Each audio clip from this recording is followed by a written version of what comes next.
电池的发明来源于一段很有趣的科学历史。18世纪的意大利，医学家和生理学家加法尼在解剖青蛙时，发现青蛙头会在金属器械触碰下抽搐。他经过深入研究后，认为这是青蛙身体内生物电的缘故。1791年，他还把自己的研究结果发表了论文。他的意大利老乡富达正恰好读到这篇文章。作为一个专业研究电的物理学家，富达提出了不同的看法。他认为这个电是来自于金属本身，而不是青蛙身体，是金属电。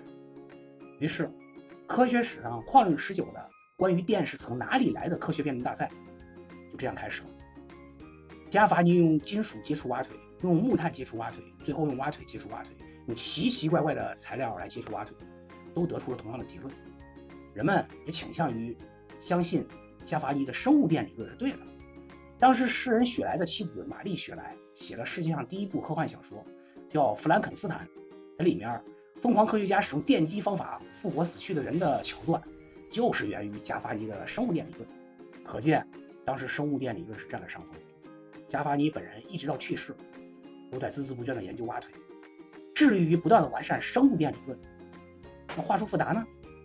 由于生物电理论大行其道，富达的金属电理论渐渐没了声音。可是富达并没有放弃，他每天在实验室里啃着披萨，也在不断地摆弄蛙腿，试图为自己的金属电理论找到科学依据。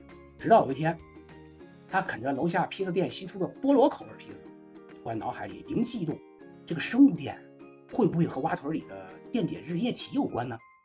他决定用盐水来试一试，这样也可以少解剖一些青蛙，毕竟青蛙是人类的好朋友嘛。但他用一个铜片和一个锌片插入浓盐水里，奇迹发生了，他检测到了稳定的电流。就这样，在1800年，人类的第一个电池富达电池发明了。后来富达改进了他的发明，把多个富达电池串联在一起做成了富达堆，得到了更高、更实用、更稳定的电压。人类这时起也正式迈入了电气时代，电压的单位伏特也是以他名字命名的。而那位和富达相爱相杀的好 CP 加法尼呢？他已经看不到富达的划时代发明了。加法尼已经于1798年逝世了。但是富达的发明并不意味着生物电理论是错的。现在看来，两个人理论都是对的，而且加法尼也被认为是现代电化学的探索者。事实上，生物体内细胞内的电解质也是产生生物电的基础，这个和富达的发明并不矛盾。富达也为了纪念自己这位好 CP， 用加法尼的名字来命名化学直流电的术语。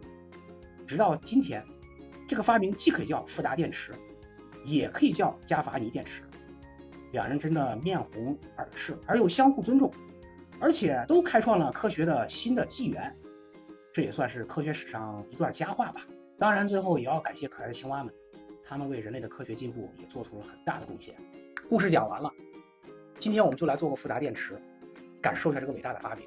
一边铜片，一边是锌片，放到白醋中，这就是富达电池。